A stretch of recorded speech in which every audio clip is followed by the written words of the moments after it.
Welcome to Sri Chakra news బులెటిన్ల ముందుగా headlines. చదువుపై తనకున్న మమకారాన్ని మరోసారి నిరూపించిన కేంద్ర సహాయ మంత్రి Bandi Sanjay.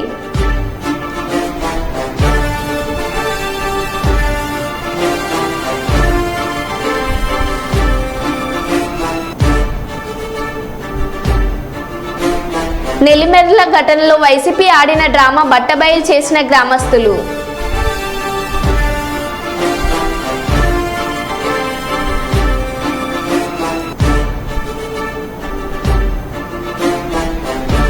Royal official professional association ఆధ్వర్యంలో బలిజ వివాహ పరిచయ వేదిక.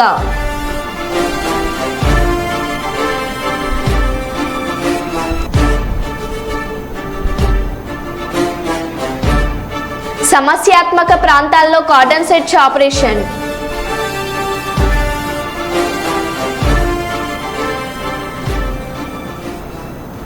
ఇక వివరాల్లోకి వెళ్తే, కర్నూలు జిల్లా సమస్యాత్మక ప్రాంతాల్లో కార్డన్ సెర్చ్ ఆపరేషన్ అసాంఘిక సంఘ విద్రోహ శక్తుల ఆట కట్టించి నేరరహిత జిల్లాగా తీర్చిదిద్దడమే లక్ష్యం. కర్నూలు షరీన్ నగర్లో, అరుణ్ జ్యోతి నగర్లో కార్డన్ సెర్చ్ ఆపరేషన్లు. ఈ దాడుల్లో మొత్తం ఎలాంటి ధృవపత్రాలు లేని 22 ద్విచక్ర వాహనాలు, ఒక ఆటో స్వాధీనం చేసుకున్నారు. రౌడీ షీటర్లు అనుమానిత ప్రాంతాలు, అనుమానాస్పద వ్యక్తుల ఇళ్లలో విస్తృతంగా దాడులు చేస్తున్నారు.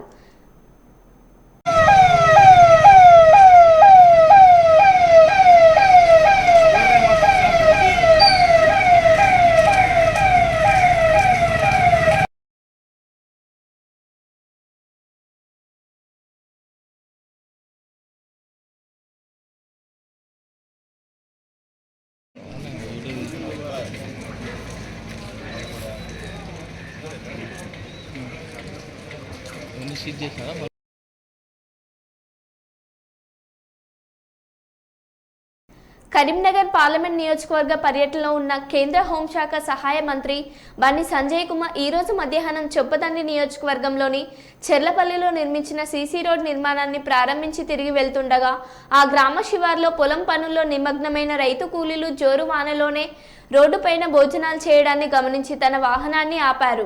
వారి వద్దకు వెళ్లి సమస్యలను అడిగి తెలుసుకున్నారు. ఆ కూలీల గుంపులో మైనర్ బాలికను చూసి, ఏం తల్లి పనికి వెళ్తున్నావు, చదువు ఇష్టం లేదా అని ప్రశ్నించడంతో పాటు కుటుంబ పరిస్థితిపై ఆరా తీశారు. తన పేరు బొల్ల అక్షయ్ అని, 10th క్లాస్ పాస్ అయినప్పటికీ ఆర్థిక పరిస్థితి బాగోలేక కూలి పనులకు వెళ్తున్నానని బదులు ఇచ్చారు. తనకు చదువుకోవాలని ఉందని చెప్పడంతో వెంటనే అక్కడున్న పార్టీ జిల్లా అధ్యక్షులు గంగారెడ్డి, కృష్ణారెడ్డి పిలిచి బాలిక వివరాలు తెలుసుకొని వెంటనే కాలేజీలో చదివించడంతో పాటు ఆసక్తి ఉంటే హాస్టల్లో చేర్పించాలని చెప్పారు. ఈ సందర్భంగా అక్షయ్ బండి సంజయ్కి థ్యాంక్స్ చెప్పారు.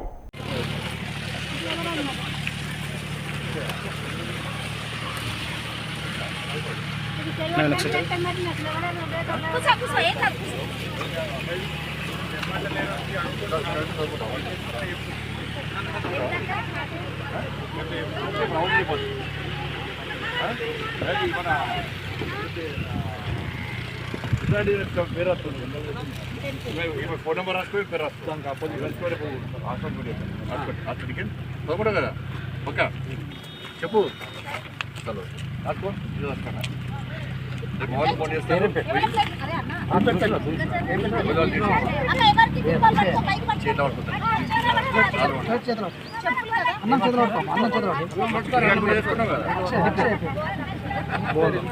ఇప్పుడు తిన్నాం. మళ్ళీ హాస్టల్ పక్కడు కదా మాట్లాడవా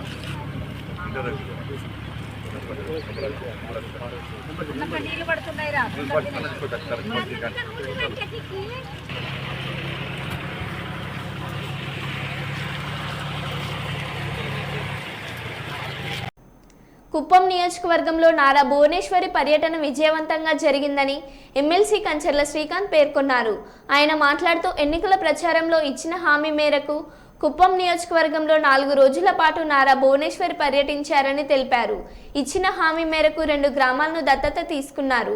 కుప్పం ప్రజలతో మమేకమై అర్జీలను స్వీకరించారు. ఎన్నికల ముందు ప్రారంభించిన ఎన్టీఆర్ ట్రస్ట్ ఆధ్వర్యంలో ఎన్టీఆర్ మొబైల్ క్లినిక్ దిగ్విజయంగా సాగుతుందని తెలిపారు. ఎన్టీఆర్ ట్రస్ట్ ఆధ్వర్యంలో మొదటి విడతలో భాగంగా చిరు వ్యాపారస్తులకు తోబాన్లను నారా భువనేశ్వరి చేతుల మీదుగా అందజేశామన్నారు.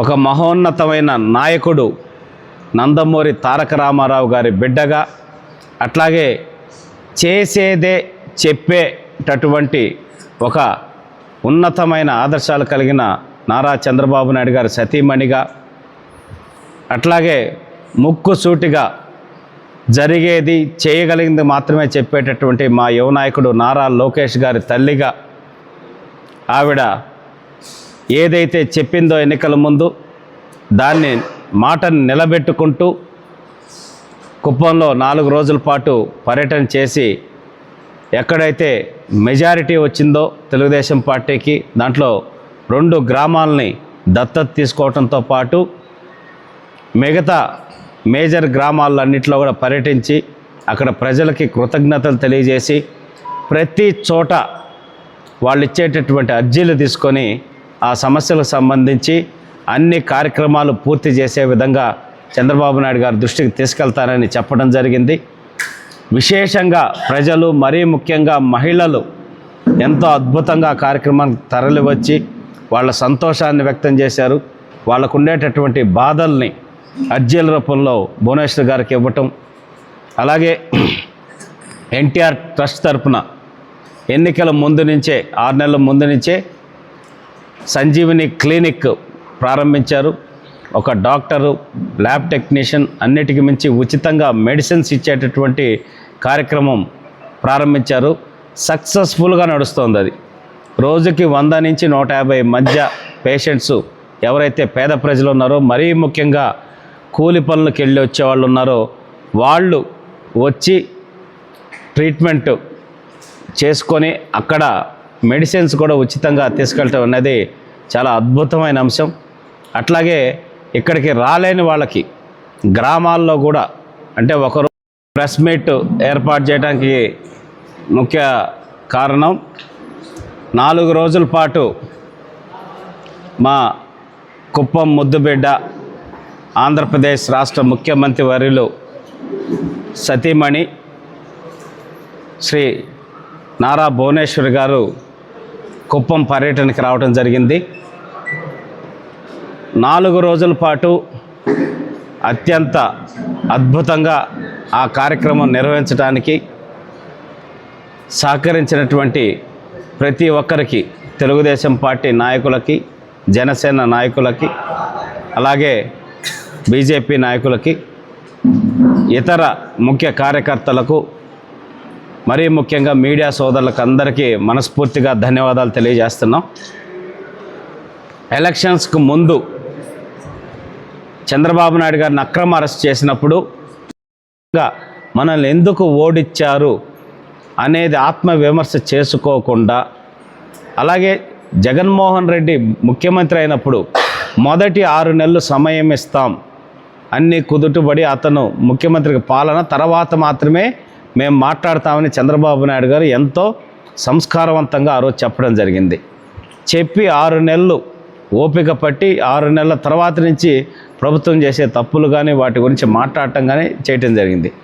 ప్రభుత్వం ఏర్పడి 40 రోజులు కాకముందే ప్రతి ఒక్క దాంట్లో మళ్ళీ సిగ్గు లేకుండా నిస్సిగ్గుగా అవాస్తవాల్ని వండి వారుస్తూ మళ్ళీ ఆ సాక్షి, ఆ బ్లూ మీడియా అన్నీ కూడా ఏ విధంగా పనిచేస్తున్నాయో మనం చూస్తున్నాం.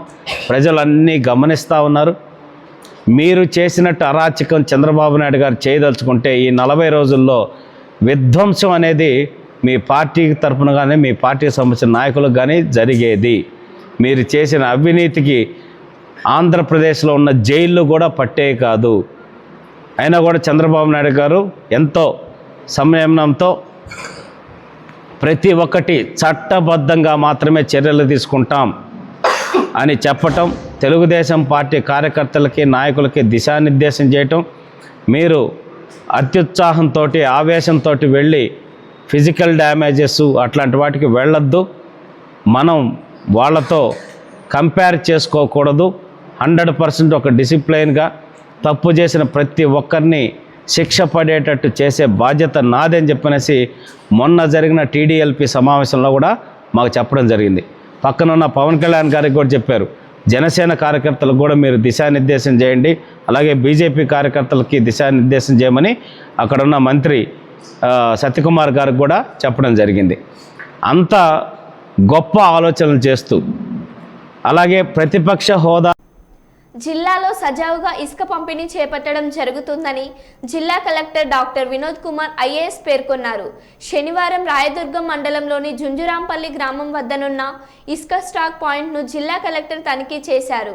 ఈ సందర్భంగా జిల్లా కలెక్టర్ మాట్లాడుతూ జిల్లాలో ఇసుక పంపిణీకి సంబంధించి ఎలాంటి ఇబ్బందులు రాలేదన్నారు. జిల్లాలో ఉన్న ఒకే ఒక స్టాక్ యార్డ్ జుంజురాంపల్లి స్టాక్ యార్డ్ అని, ఇక్కడ దాదాపు 58,160 మెట్రిక్ టన్నుల ఇసుక నిల్వ చేసే అవకాశం ఉండగా ఇప్పటి వరకు 16,226 మెట్రిక్ టన్నుల ఇసుక పంపిణీ చేయగా స్టాక్ యార్డ్లో 41,934 మెట్రిక్ టన్నుల ఇసుక నిల్వ ఉందన్నారు. ఉచిత ఇసుక కార్యక్రమం కింద ఇసుక రీచ్ నుంచి డిపో వరకు ఇసుకను తేవడం, లోడింగ్ ఛార్జీలు మరియు రాయల్టీ ఛార్జీల మొత్తం కలిపి 1 మెట్రిక్ టన్ ఇసుక 195 రూపాయలకు అందిస్తామన్నారు. ఇసుక పంపిణీ ఆంధ్రప్రదేశ్ రాష్ట్రంలోనే అందుబాటులో ఉందని, ఇంటర్ స్టేట్ అందుబాటులో ఉండదన్నారు. అన్ని శాఖల అధికారులు, పోలీస్ శాఖ, ఇరిగేషన్, రెవెన్యూ కలిసి ఇటువంటి ఇబ్బందులు లేకుండా ఇసుక పంపిణీ చేపట్టడం జరుగుతుందని తెలిపారు. ఇన్స్పెక్షన్కి రావడం జరిగింది. సో జిల్లాలో ఉన్నటువంటి ఒకే ఒక్క స్టాక్ యార్డ్ జుంజురాంపల్లి స్టాక్ యార్డ్లో దాదాపు 56,000 మెట్రిక్ టన్స్ ఉంటే ఇప్పుడు దాదాపు 40,000 మెట్రిక్ టన్స్కి వచ్చాము. సో ఉచిత ఇసుక కార్యక్రమం కొత్త ప్రభుత్వం ఏర్పాటైన తర్వాత ఇచ్చింది ఏముంది, దాని బాగా 1 మెట్రిక్ టన్కి. సో ఇప్పటిదాకా చాలా సజావుగా జరుగుతూ ఉంది, ఎటువంటి ఇబ్బంది రాలేదు. అలాగే ఇది ఆంధ్రప్రదేశ్లో మాత్రమే ఇది అందుబాటులో ఉంటుంది, ఇంటర్ స్టేట్ అనేది ఉండదు. అలాగే అన్ని డిపార్ట్మెంట్స్, పోలీస్ వాళ్ళు, ఇరిగేషన్ అందరూ కూడా, రెవెన్యూ డిపార్ట్మెంట్ అందరూ సేరి ఎక్కడ కూడా ఎటువంటి ఇబ్బందులు రాకుండా చేస్తున్నాం. ఇందులో ఎక్కడైనా ఏమైనా సమస్యలు వస్తే దయచేసి district mines and geology officer ఆయన దృష్టికి తీసుకొస్తే వెంటనే చర్యలు కూడా తీసుకుంటామని తెలియజేస్తున్నాము. ముఖ్యంగా అనంతపురం జిల్లాలో ఇల్లు కట్టడానికి ఇది వాడుతున్నారు. కొద్దిగా పత్తికొండ, కర్నూలు దగ్గర కొంతమంది తీసుకెళ్తే కొంతమంది సత్యసాయిలో కూడా తీసుకెళ్తున్నారు. అలాగే ప్రతి వారం ఇసుక గురించి ఉన్నటువంటి వివిధ స్టాక్ యార్డ్లు, తర్వాత కొత్తగా ప్రపోజ్ చేస్తున్నటువంటివి కూడా కలెక్టర్ గారు ఇన్స్పెక్షన్ చేయడం జరుగుతుంది. ఇలా ఈ ఉచిత ఇసుక కార్యక్రమాన్ని సజావుగా జరగాలని కోరుతున్నాను. మైబాద్లో గంజాయి గుడుంబ నియంత్రణపై కఠిన చర్యలు తీసుకోవాలి. శాసన మండలిలో ఎమ్మెల్సీ తక్కెళ్లపల్లి రవీందర్ రావు. చేసుకోండి. టి రవీంద్రరావు గారు. అధ్యక్ష, మా మహబూబాబాద్ జిల్లాలో ప్రధానంగా గాంజా అనేది విపరీతంగా ఉన్నది సార్. అటు ఉమ్మడి ఖమ్మం జిల్లా ఛత్తీస్గఢ్కు బార్డర్గా ఉండడం, అటవీ ప్రాంతం, కొండ కోనలు, తర్వాత రైల్వే ఫెసిలిటీ ఉండడం వల్ల విపరీతంగా ఎక్స్పోర్ట్ కూడా మహబూబాబాద్ కేంద్రంగా జరుగుతున్నది. ఈ మధ్యకాలంలో ఎక్కడ వెతికినా కూడా విపరీతంగా ఈ గాంజా అనేది పట్టుబడుతుంది. కానీ తక్కువ స్థాయిలో స్కూళ్ళలో చూసినా, కళాశాలలో చూసినా, ఏ కుటుంబాల్లో చూసినా విపరీతమైన ఆవేదన మహబూబాబాద్ జిల్లాలో ఉంది. దయచేసి ప్రభుత్వం తగిన చర్య చేపట్టాలి. గుడుంబా కూడా విపరీతంగా పెరుగుతుంది, నల్లబెల్లం కూడా. కాబట్టి అక్కడ అరాచకవాదం కానీ, నేరాల పరిస్థితి కానీ, ఇతరత్ర అసాంఘిక కార్యక్రమాలకి వేదికగా తయారవుతుంది. ప్రభుత్వం దీన్ని తీవ్రంగా పరిగణించాల్సిందిగా తమరి ద్వారా విజ్ఞప్తి చేస్తున్నాను. Honourable minister. కుప్పం మున్సిపల్ పరిధిలోని కొత్తపేటలోని పెద్దపల్లి గంగమ్మ గుడి వీధి రోడ్డులో చిరు వ్యాపారస్తులు రోడ్డుపైనే దుకాణాలు పెట్టడంతో ఇబ్బందులు పడుతున్నట్లు స్థానిక ప్రజలు వాపోతున్నారు. దుకాణాలను రోడ్డుపై పెడుతుండడంతో రోడ్డులో ఆటో కూడా వెళ్లడం లేదని ఆరోపిస్తున్నారు. ప్రతి శుక్రవారం వారపు సంతాను నిర్వహించేందుకు కొత్తపేటలోని మార్కెట్ను కేటాయించిన చిరు వ్యాపారస్తులు రోడ్డుపై దుకాణాలు ఏర్పాటు చేస్తున్నారని తెలిపారు.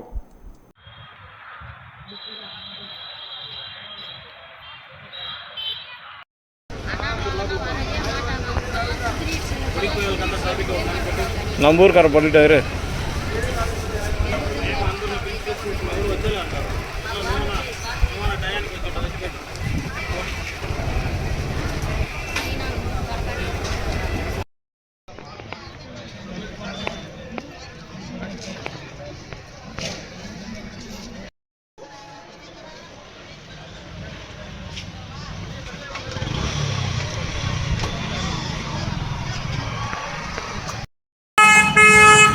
గతంలో కుప్పం కొత్తపేటలో వారపు సంత నిర్వహించుకోవడం ఆనవాయితీగా వస్తూ ఉండేది. చంద్రబాబు నాయుడు ముఖ్యమంత్రి అయిన వెంటనే కొత్తపేట వారపు సంతని అక్కడ అనుకూలంగా ఒక వినూత్నంగా అక్కడ ఒక మార్కెట్ కాంప్లెక్స్ లాగా పెద్ద ఎత్తున అన్ని హంగులతో నిర్మాణాలు చేయడం చోటు చేసుకున్నది.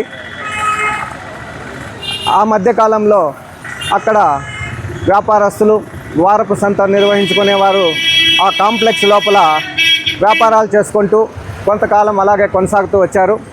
అయితే ఈ వారపు సంత కూడా అక్కడ వ్యాపారస్తులు అని ప్రభుత్వం అబ్జెక్షన్ చేయడంతో ఆ వారపు సంతని ఆ కాంప్లెక్స్ లోపల కాకుండా వెలుపల వారపు సంతని ఆ శుక్రవారం రోజు నిర్వహించుకుంటూ వస్తూ ఉండేవారు. ఈ మధ్య కాలంలో ఆ మార్కెట్ షాపింగ్ కాంప్లెక్స్ లోపల వారపు సంత శుక్రవారం రోజు నిర్వహించుకోకుండా కొంతమంది గంగమ్మ దేవాలయం ప్రధాన రహదారి ఇరువైపులా ఇటు అటు ఆ వారపు సంతలు రోడ్డు పక్కన దుకాణాలు పెట్టుకోవడంతో అక్కడ ట్రాఫిక్ పాదచారులకు కూడా తీవ్రమైన ఇబ్బందులు అనేది కలుగుతూ ఉంది. దీనిపైన కుప్పం మున్సిపాలిటీ అధికారులు ప్రత్యేకంగా దృష్టి సారించి రోడ్లపైన ఈ వారపు సంతలు నిర్వహించుకునే వారి వల్ల అక్కడ నివాస ప్రాంతాల్లో ఉన్న వాళ్ళు కూడా వాళ్ళ గృహాలకు పోవడానికి కూడా ఇబ్బంది అనేది కలుగుతుంది. కాబట్టి ప్రభుత్వం దీన్ని దృష్టిలో ఉంచుకొని వారికి ప్రత్యామ్నాయంగా మరో చోటికి వారికి అవకాశాలు కల్పించి ఆ దేవాలయ ప్రదేశంలో రోడ్డుకు ఇరువైపులా ఈ దుకాణాలని లేకుండా చేస్తే ఆ ప్రాంతవాసులకు దేవాలయానికి రోజు వచ్చిపోయే భక్తాదులకు కూడా వీలుంటుంది. ఈరోజు చూస్తుంటే ఒక చిన్న ఆటో పోవడానికి కూడా అక్కడ అసౌకర్యంగా ఉంది. నడిచి వెళ్ళేదానికి కూడా కొంత ఇబ్బందులు ఎదుర్కొంటున్నారు. కాబట్టి మున్సిపల్ అధికారులు దీనిపై ప్రత్యేక దృష్టిని సారించి ఆ గంగమ్మ దేవాలయం రహదారి ఇరువైపులా కూడా పాదచారులకు వాహన చోదకులకు కూడా వీలుగా దాన్ని తగు విధంగా చర్యలు తీసుకొని న్యాయం చేకూర్చాల్సిన పరిస్థితి ఎంతైనా ఉంది. రోడ్లపై మద్యం సేవించి బైకుల్లో ఇష్టప్రకారంగా తిరుగుతూ మహిళలని ఆడపిల్లల పట్ల అసభ్యకరంగా ప్రవహరిస్తున్న అల్లరి ముఖాల పని పట్టాలని డిప్యూటీ సీఎం పవన్ కళ్యాణ్కు నెల్లూరు జిల్లా వెంకటగిరి ప్రజలు మొరపెట్టుకున్నారు. వెంకటగిరిలోని ఎన్టీఆర్ కాలనీకి చెందిన రాయని బుజ్జయ్య అనే వ్యక్తి ఓ న్యాయవాది ద్వారా డిప్యూటీ సీఎంకి లేఖ రాశారు. తమ ప్రాంతంలో పోకిరీల రౌడీయిజం ఎక్కువైపోయిందని, వారిని అడిగితే మద్యం గంజాయి సేవించి తమపైకి విచ్చేస్తున్నారని ఆవేదన వ్యక్తం చేశారు. 2 సార్లు పోలీసులకు ఫిర్యాదు చేసిన ఫలితం లేకుండా పోతుందని ఆవేదన చెందుతూ పవన్ కళ్యాణ్కి లేఖ రాయడంతో ఇవాళ జనసేన కార్యాలయంలో ఫిర్యాదులు స్వీకరిస్తున్న పవన్ కళ్యాణ్ ఈ ఫిర్యాదును చూసి వెంటనే జిల్లా ఎస్పీకి ఫోన్ చేసి రంగంలోకి దిగారు. సార్, తిరుపతి జిల్లా వెంకటగిరి 6వ వార్డు సార్ మాది. నా పేరు రాయని బుజ్జయ్య. నేను ఎలక్ట్రీషియన్ వర్క్ చేస్తాను. మా పాప చిన్న పాప 10th క్లాసు, పెద్ద పాప ఇంటర్మీడియట్ 2nd ఇయర్ చదువుతుంది. ఆ పిల్లలు సండే కానీ హాలిడేస్లో కానీ ఇంటి దగ్గర ఆడుకుంటా ఉన్నా కానీ, ట్యూషన్కి వెళ్తా ఉన్నా, స్కూల్కి వెళ్తా ఉన్నా కూడా, కాలేజీలకు వెళ్తా ఉన్నా కూడా ఇక్కడ కొంతమంది మగపిల్లల వల్ల చాలా డిస్టర్బెన్స్గా ఉంది. వాళ్ళని అల్లరిగా మాట్లాడడము, టీచ్ చేయడము, బస్సులో వెళ్తుంటే బస్సులు వెంబడించడము, రకరకాలుగా మాట్లాడడము. మేము చాలాసార్లు 4 సార్లు మేము పోలీస్ స్టేషన్లో కంప్లైంట్ పెట్టి ఉన్నాము. ఎస్ఐ గారు వచ్చున్నారు, సిఐ గారు వచ్చారు, మాట్లాడేసి వెళ్ళారు. ఈరోజు కూడా సిఐ గారు వచ్చారు మధ్యాహ్నము, ఈ మధ్య కూడా వచ్చారు. నైట్ డ్యూటీలో వచ్చినప్పుడు కూడా మాట్లాడేసి వెళ్తున్నారు. అందుకని వీళ్ళు మాట్లాడి అన్నీ చేస్తున్నారు. పిలిపించి మమ్మల్ని కూడా స్టేషన్కి పిలిపించి కూడా మాట్లాడినారు. సరే, వాళ్ళ మీద ఏంటంటే వాళ్ళకి భయం లేకుండా తిరుగుతూ ఉండి బైకులో తిరగడము. చిన్నపిల్లలు కూడా 2 సంవత్సరాల పిల్లలు, 3 సంవత్సరాల పిల్లలు కూడా రోడ్లు ఆడుకోవాలంటే కూడా భయపడే విధంగా అయిపోయినది మా రోడ్లలో. అందుకని మేము పవన్ కళ్యాణ్ గారికి తెలియజేయడం జరిగింది. తెలియజేసి మేము పెట్టుకున్నాము. అందుకని మా వీధిలోనే మా పిల్లలకే కాకుండా ఇంకే పిల్లలకు కూడా ఎటువంటి ఇబ్బంది కలగకుండా, వాళ్ళ వల్ల ఎటువంటి ఆపద లేకుండా ఉండాలని చెప్పని, జాగ్రత్తగా ఉండాలని వాళ్ళకి అప్లై చేసుకున్నాము. స్పందించినందుకు థ్యాంక్స్ అండి సార్. మాజీ కేంద్ర మంత్రి వైఎస్ జైపాల్ రెడ్డి 5వ వర్ధంతి సందర్భంగా నెక్లెస్ రోడ్లోని స్ఫూర్తి సంస్థల్లో కుటుంబ సభ్యులతో కలిసి నివాళులర్పించిన సీఎం రేవంత్ రెడ్డి. హాజరైన శాసనమండలి చైర్మన్ గుత్త సుఖేందర్ రెడ్డి, మంత్రి పొన్నం ప్రభాకర్, ముఖ్యమంత్రి సలహాదారు వేం నరేందర్ రెడ్డి, ఎమ్మెల్యేలు, ఎమ్మెల్సీలు, ఎంపీలు పాల్గొన్నారు.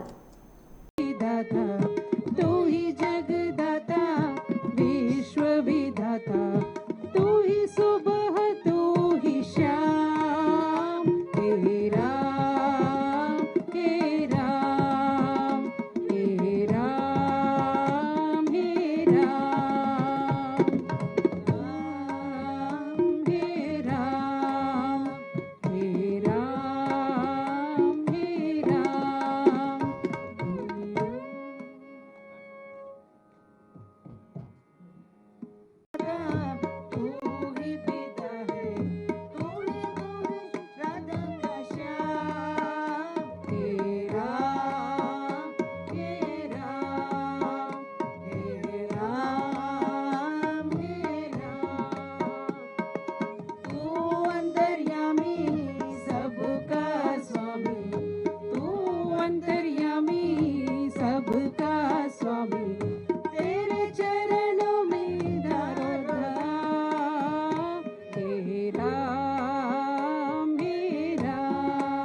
రాయల్ అఫీషియల్ ప్రొఫెషనల్ అసోసియేషన్ ఆధ్వర్యంలో ఉచిత బలిజ వివాహ పరిచయ వేదికను కర్నూలు నగరంలోని మౌర్య హోటల్ పరిణయ ఫంక్షన్ హాల్లో నిర్వహించారు.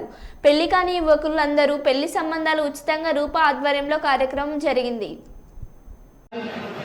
ఆ కోరికల వల్ల 30 ఏళ్ల దాకా ఆడపిల్లలు పెట్టుకుంటున్నారు. రమణ గారు చాలాసార్లు చెప్తూ ఉంటారు, అమ్మాయిలకు 25 లోపల కావాలి, అబ్బాయిలకు 30 లోపల అయిపోవాలి పెళ్లిళ్ళు.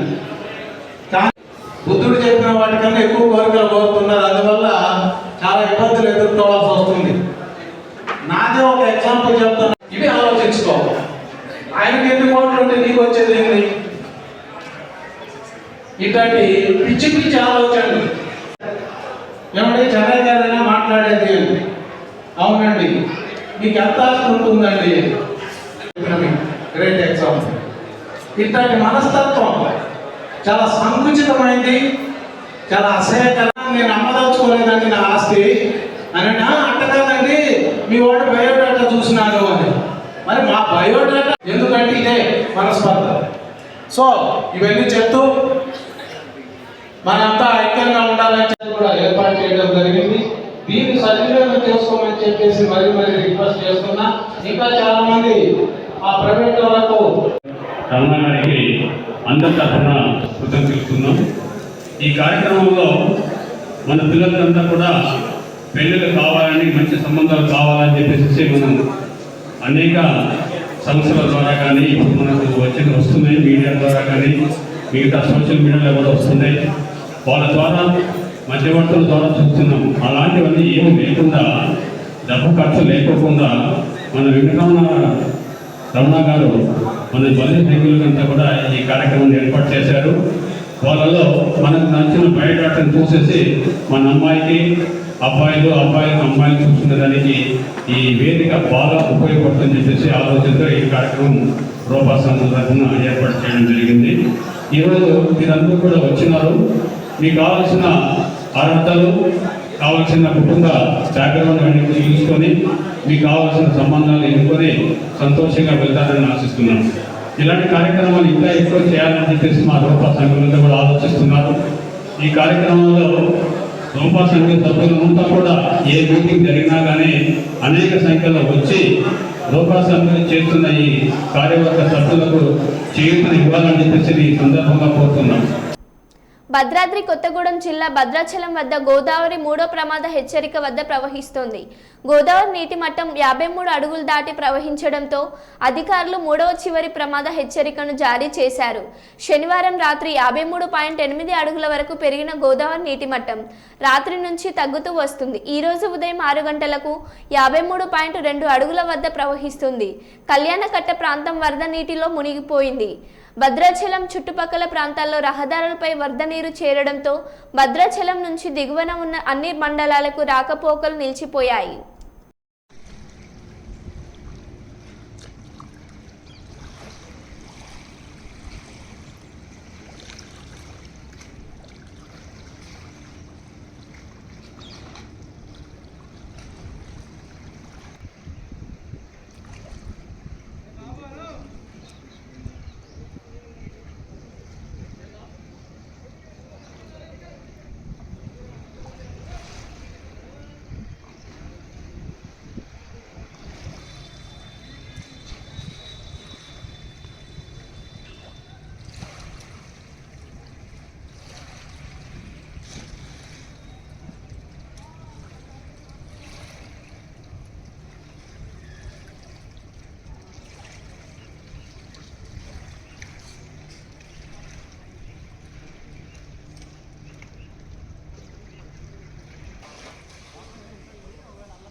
మరో బులెటిన్లో మళ్ళీ కలుద్దాం. Stay tune.